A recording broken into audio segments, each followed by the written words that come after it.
Tercer bloque de Derecho y Revés y continuamos con las entrevistas a los precandidatos a intendentes de la ciudad de Río Tercero mirando las PASO del próximo 7 de junio. Y en este caso finalizamos esta primera tanda de entrevistas con el doctor Carlos Rojo, el representante del movimiento vecinalista de Río Tercero. Doctor Rojo, gracias por venir, bienvenido, buenas noches. Buenas noches, Pedro, muchas gracias por la invitación.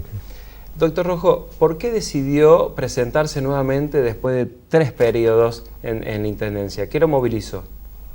Fundamentalmente aportar la experiencia ganada en aquellos 12 años de intendente y tratar de darle cauce a jóvenes y personas que aún siendo mayores no habían participado antes en política y haciéndolo fuera de un esquema partidario tradicional como el vecinalismo, con el cual me siento muy identificado. ¿Esa fue una decisión desde el principio, participar por fuera, por ejemplo, del PJ?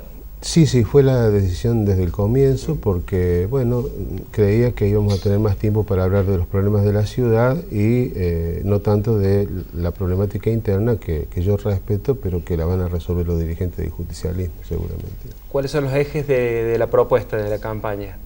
Bueno, lo fundamental y lo primero es saber que el intendente tiene 2 funciones. Administrar bien la municipalidad es el punto número 1 para brindar los mejores servicios públicos y obras de infraestructura para los vecinos.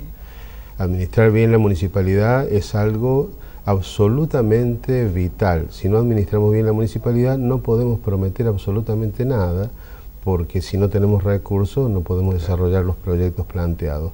Y el segundo punto, que me parece tanto más importante que el primero, es que el intendente sea un gestor de la ciudad como una unidad socioeconómica, promoviendo la llegada de nuevas inversiones que signifiquen más puestos de trabajo y más desarrollo también de la actividad comercial, de servicios, de las pymes, de los microemprendedores, que yo creo que configuran junto el tema del empleo, la capacitación laboral, junto con la vivienda, los ejes articuladores.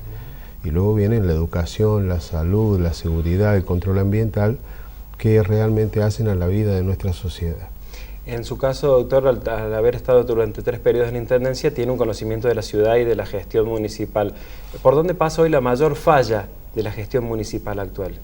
Yo creo que fallas cometemos todos a lo largo de los años. Y lo nuestro ha sido poner el acento más en las cosas buenas y positivas que han hecho los intendentes que han estado.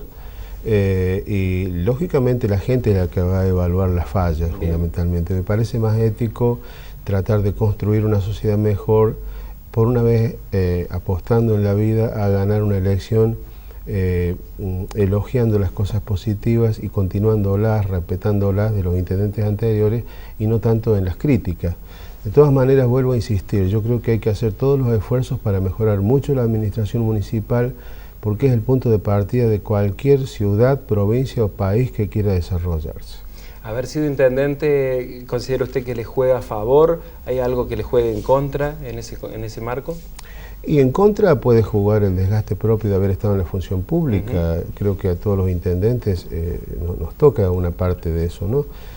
Sin duda. Y a favor la experiencia, no solamente de la gestión de gobierno, sino la experiencia de la conducción política, porque yo creo de que por encima de ser un buen gestor como funcionario público, está el hecho de saber conducir políticamente, no solo el sector donde uno está, sino fundamentalmente conducir la ciudad políticamente desde el punto de vista no partidario, sino institucional. Es decir, que eso permite una más acabada experiencia en lo que hace a la relación interinstitucional, que creo que es muy importante, porque yo sostengo un proceso de descentralización del municipio hacia las comisiones vecinales, hacia el centro comercial e industrial de servicios agropecuarios, hacia la cooperativa de obras y servicios públicos, hacia todas las instituciones que trabajan vinculadas a la salud, a la educación, a la ciencia, al control ambiental, a la cultura, al deporte. Que necesitamos de ella, no podemos gobernar la ciudad solo, eso está claro, ¿no? Hoy es impensado un municipio que gobierne verticalistamente, de manera vertical, digamos, ¿no? Sino que una estructura mucho más horizontal con las instituciones. Y pasando de las palabras a los hechos rápidamente, nosotros necesitamos, y hemos planteado claramente que en nuestro gobierno van a existir 8 empresas municipales en la periferia de la ciudad de obras y servicios barriales. es la descentralización misma que llega para quedarse y que va a cambiar la vida de la ciudad en las próximas décadas y tiene que ser instaurada como política de Estado. Ya no para, como se ha hecho muy bien, por ejemplo en el Club Casino, de poner una oficina para descentralizar la atención administrativa en algunas áreas, que me parece correcto lo que hizo el doctor Robert de Koning. Ahora estamos hablando ya de trasladar a los barrios mismos, en diferentes regiones de la ciudad periféricas, empresas municipales o de economía mixta, conjuntamente con la cooperativa, las comisiones vecinales, cooperativas de trabajadores, para brindar servicios esenciales como es el mantenimiento de las calles de tierra, los terrenos baldíos, el desmalezado, el tema de mejorar la situación del alumbrado público en los barrios, y por supuesto todo lo que es el mantenimiento de edificios escolares, salitas asistenciales, plazas, parques y paseos, y también a través de la instalación en esas empresas de bloqueras y cementeras, aportar materiales de construcción para terminar las viviendas o comenzar de cero viviendas para las familias más carenciadas que no pueden acceder a través de otros planes a eso que necesitan tanto, que es la vivienda además del trabajo.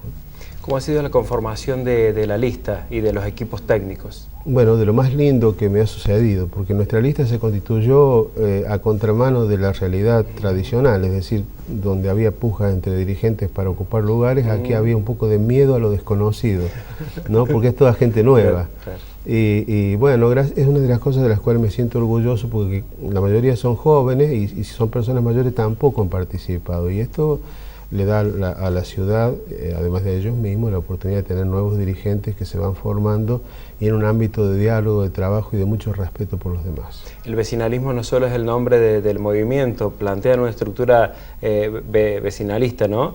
¿Cómo plantean las obras en los barrios, en las estructuras barriales y con los centros vecinales? Justamente las empresas municipales de economía mixta que yo le hablaba recién, cada una de ellas va a tener esa característica, un directorio que va a estar integrado por un miembro de la municipalidad, un miembro de la cooperativa si acepta formar parte, que creo que va a ser así, un miembro de la comisión vecinal designado por los vecinos, ¿no es cierto? Y esa va a ser la estructura básica de esa empresa que va a prestar todos aquellos servicios que nombramos recién para que el vecino no tenga que esperar desde un núcleo centralizado como es hoy la municipalidad llegue el servicio al barrio o una obra que es para los vecinos de cualquier naturaleza como las que ya mencionamos. Entonces creo que este es el planteo fundamental, porque es poner al municipio al lado de los vecinos y no que los municipios, los vecinos tengan que venir al municipio. Y esta es una cosa que cambia la estructura de la ciudad e insisto, tiene que tomar el rol de políticas de Estado en la Carta Orgánica Municipal para que sea una política mantenida a través de las décadas, porque es la única manera que vamos a crecer es si continuamos las obras de los intendentes anteriores, definitivamente. En 12 años, ¿cómo ve la ciudad? ¿Ha cambiado mucho? ¿Sigue siendo la misma?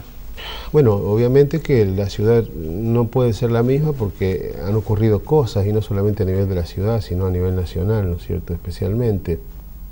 Ha habido épocas favorables y ha habido épocas desfavorables. Ha habido épocas de gran crecimiento económico y ha habido épocas como la actual donde el crecimiento está un poco parado por cuestiones que son de orden nacional, ¿no es cierto?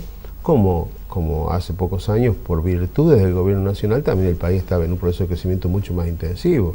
Eso impacta sobre la ciudad, y yo sí creo que nos falta más planificación, nos falta más continuidad en las políticas de Estado, y creo que el día después de las elecciones, en la multisectorial, no multipartidaria, sino las instituciones y los partidos políticos, tenemos que definir las políticas de Estado de las cuales hemos estado hablando, comenzando por el presupuesto municipal, cómo se ejecuta el mismo. Eso me parece que es una cosa básica, ¿no es cierto? Y la ciudad en ese sentido, yo no puedo decir si está mejor o peor, lo tiene que valorar el vecino, pero que tenemos que cambiar el rumbo, en el sentido de una nueva forma de hacer política, donde el respeto y el diálogo sean la base de construcción de políticas de Estado que permanezcan a través de las décadas y generen un ciclo virtuoso como en las democracias que tienen 200 años, es lo que nosotros debemos buscar. Doctor Rojo, ¿piensa en un periodo de 4 años o en un proceso más largo, de 8 años, pensando en una eventual intendencia? No, yo pienso en un periodo más corto, ¿no es cierto?, por mi edad, porque creo que es hora de que los jóvenes vayan tomando la posta, y yo puedo acompañar en esta primera etapa, ¿no es cierto? Pero bueno, eso es todavía prematuro y yo la verdad que si hoy tengo que responder algo, dijera sí, preferiría un periodo de 4 años y después que sigan los más jóvenes. ¿Cómo plantea o cómo avisora el escenario en el vínculo con el gobierno nacional y con el gobierno provincial, más allá de los resultados en cada uno de los ámbitos? ¿Cómo plantea la relación Río Tercero con provincia y Río Tercero con nación? Mire, a mí me tocó ser intendente con el doctor Angelós, con el doctor Mestre y con el doctor de la Sota. Y bueno, y me tocó convivir con presidentes de diferentes partidos políticos a nivel nacional, ¿no es cierto? Y nunca tuvimos problemas en el sentido estricto de mantener una relación institucional adecuada. Tuvimos graves problemas, sí, pero ya por factores externos, como el tema de las explosiones de fábrica militar o la crisis del año 2001 del Corralito, que fueron crisis nacionales que se trasladaron lamentablemente a nuestra sociedad. De todas maneras, nosotros siempre tuvimos buena relación y yo con los gobernadores Mestre y Angelós, que teóricamente no eran de mi partido, en ese momento tuvimos una óptima relación y nunca la ciudad paró de crecer, ni con ellos ni con el doctor de la Sota, ¿no? Doctor Rojo, las explosiones del 95 son un antecedente importante en su gestión, ¿fueron un punto de inflexión importante? Yo creo que para toda la vida de la ciudad, es un antes y un después de un momento más trágico que vivió Río Tercero y bueno, yo gracias a Dios he tenido oportunidad esta campaña de hablar mucho, extensamente sobre este tema por las redes sociales, por los medios, de aclarar un montón de cosas que después de que me fui en el año 2003 yo no ocupé ningún cargo público más, no participé de política más, durante estos 12 años no lo he hecho. Y pude observar detenidamente las cosas que se me criticaban, lo que se decía, y gracias a Dios pude salir a hablar y decir sobre ese tema y sobre muchos temas más, con muchos argumentos y con mucha documentación sobre lo actuado en aquella época. Y fundamentalmente, más allá de la tragedia con vidas que se perdieron, que son cosas que no se recuperan nunca más, y con secuelas espirituales y psicológicas para toda la población, yo como un vecino más, me queda al menos la tranquilidad después de aquel desastre, de haber tenido la reelección, mi última reelección en el año 98-99, que significó para mí nada más que un alivio, nunca una alegría. Las críticas a las que usted alude hablaban de una eventual responsabilidad suya, ¿a eso se refiere? Sí, se ha hablado directamente de que yo participé con el expresidente Menem, sí, colaborando por el tema de las explosiones, o algunas personas me escriben que yo hice explotar la fábrica. Entonces yo con mucho respeto, con mucha responsabilidad, he respondido punto por punto todo eso, ¿no es cierto? Porque cuando ocurrieron las explosiones, yo no podía no estar al lado del presidente de la Nación, como el gobernador Mestre tampoco no podía no estar. Y nos hicimos cargo de todo el desastre, levantamos la ciudad. Yo no permití jamás que el dinero de las indemnizaciones pasara por el municipio, vinieron del gobierno nacional a la sucursal del Banco Nación Río Tercero y se le pagó a los damnificados. No permití que se hicieran las evaluaciones de daño por parte de nuestros ingenieros municipales o arquitectos, sino que la hicieron los colegios de arquitectos e ingenieros de la ciudad. No tuve jamás ni una causa judicial, no fui citado ni como testigo por ninguna autoridad judicial, ni provincial ni federal, por esta causa. Y finalmente fui reelecto de la forma que le comenté, después de esas explosiones, y el día que ocurrieron las explosiones yo estaba con mis hijos, muy pequeñitos, y con mi señora aquí en la ciudad. Entonces, han sido tantas las injusticias que uno ha escuchado, pero yo he venido a esta elección también a poner la cara y a decir, no señores, no es así, fue de esta otra manera.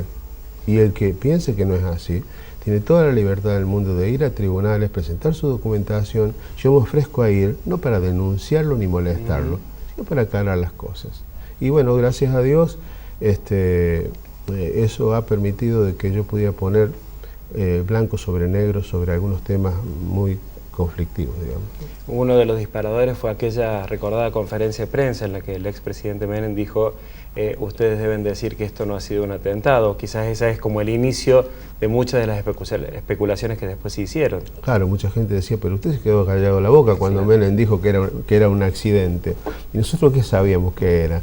Nosotros teníamos la responsabilidad ante una tragedia que estaba ahí ante nuestros ojos de hacernos cargo de la defensa civil. Yo por ley era el jefe de defensa civil de la ciudad y tenía atrás de mí al ejército, a la policía de la provincia de Córdoba, de Buenos Aires, de San Luis, a la federal, el gobernador Mestre, que se comportó maravillosamente conmigo, y yo no podía andar haciendo disquisiciones investigativas de la causa de semejante tragedia, simplemente tenía que actuar y resolver los problemas. Y han pasado 20 años y la justicia todavía no nos ha dado una respuesta sobre una duda que a mí también me interesa saber qué es lo que aconteció. Pero decir que en ese momento nosotros miramos para otro lado, decir que todos fuimos cómplices. Entonces el gobernador Mestre fue cómplice, todas las fuerzas de seguridad fueron cómplices, por el amor de Dios. Doctor Rojas, durante su intendencia también hay algunos cuestionamientos o de algunas acciones y demás, y usted saca a relucir el hecho del Paseo del Riel, ¿no?, como una de las obras por ahí predominantes de su gestión. ¿Cómo lo ve, cómo ve ese desarrollo y cómo ve la política ambiental en general? Bueno, respecto al Paseo del Riel, es una obra de que ponerla en marcha, inaugurarla el 9 de septiembre del año 2003, fue fruto de 4 años de trabajo muy intenso. En aquella época había que negociar con el NSA porque estaba privatizado el ferrocarril, ir a Rosario para obtener los permisos, sacar los trenes, permitir que saquemos las malezas. Era todo un basural, oscuro, peligroso, y donde habían muerto 2 adolescentes hacía pocos meses. Y el fiscal Cabuto, me acuerdo, me notificó de que tenía que tomar medidas para darle mayor seguridad a ese predio. A partir de ahí nos pusimos a trabajar y nace esta obra fantástica que hoy la disfrutan todos los riotercerenses. Y yo creo que desde ese punto de vista lo único que vamos a hacer es ampliarla, llevarla hasta los extremos de la ciudad para que toda la ciudadanía disfrute dentro de las autorizaciones que nos pueda dar Ferrocarriles. Y respecto al tema ambiental de Río Tercero, yo cuando entré dije claramente, tenemos que despolitizar el tema ambiental, porque era una lucha de los grupos ambientales contra las empresas y la municipalidad en el medio. Y yo dije claramente, esto como usted tiene un paciente enfermo, usted va y le hace la semiología, ¿no?, hace el análisis y el examen médico. Pues usted llega un momento en que no tiene más elementos y tiene que pedir un análisis de laboratorio para saber si la glucemia está alta o no, si el colesterol está alto o no, los glóbulos rojos, los glóbulos blancos. Esto es lo mismo. Es una ciudad enferma que sabemos que está contaminada, pero teníamos que saber por qué causa, por qué elementos y hasta qué punto y en qué condiciones meteorológicas. Por eso instalamos un sistema de monitoreo ambiental que medía todas esas cosas y tenemos 40 meses de mediciones que están en una escribanía de Río Tercero, estarán en la municipalidad seguramente y yo también las tengo. Trabajamos seriamente, lo que pasa es que a esos sistemas de monitoreo ambientales había que cambiar los sensores cada 11 meses y teníamos un control permanente de la contaminación atmosférica, de las aguas superficiales del río Talamochita, de las aguas de las napas subterráneas y del suelo, por toma de muestras en los últimos 2 casos. Yo creo que la situación ambiental del Río Tercero exige que recuperemos el sistema de monitoreo ambiental urgente, y es más, lo que yo quisiera es que lleguemos con nuestros técnicos y profesionales a examinar esos aparatos que son tecnología británica, porque era la única que había en la época, y la lleguemos a fabricar nosotros mismos acá mejorada, porque tenemos la mano de obra calificada para eso, y además de monitorear toda nuestra ciudad online, como lo hacíamos nosotros, conectados a una computadora en la municipalidad, con información online, necesitamos que esa aparatología la podamos transformar a la fabricación de la misma en una industria, no solamente para controlar el medio ambiente aquí, sino para venderla afuera de Río Tercero y transformarla en una industria de alta tecnología en nuestro propio parque industrial con generación de puestos de trabajo.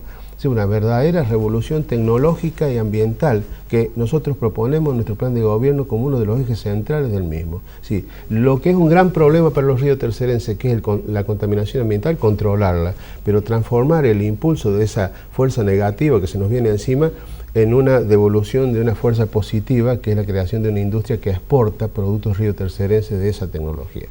Doctor Rojo, terminando y agradeciéndole por este espacio y este tiempo, ¿no quiso meterse en la interna del PJ? ¿No quiso participar de esa interna? ¿Lo veía muy complicado meterse ahí? Mire de las cosas maravillosas que le acabo de decir recién, de exportar una tecnología de primera línea hacia el resto del país para solucionar problemas ambientales.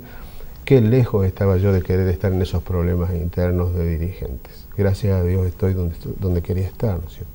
Respondido. Gracias, doctor Rojo, por este tiempo. Muchas gracias, Pedro, por esta predisposición y seguramente después de las elecciones estaremos conversando ya con los candidatos definidos. Bueno, muchas gracias, querido. Muchas gracias, Pedro. Buenas noches. Pausa y terminamos Derecho y Revés.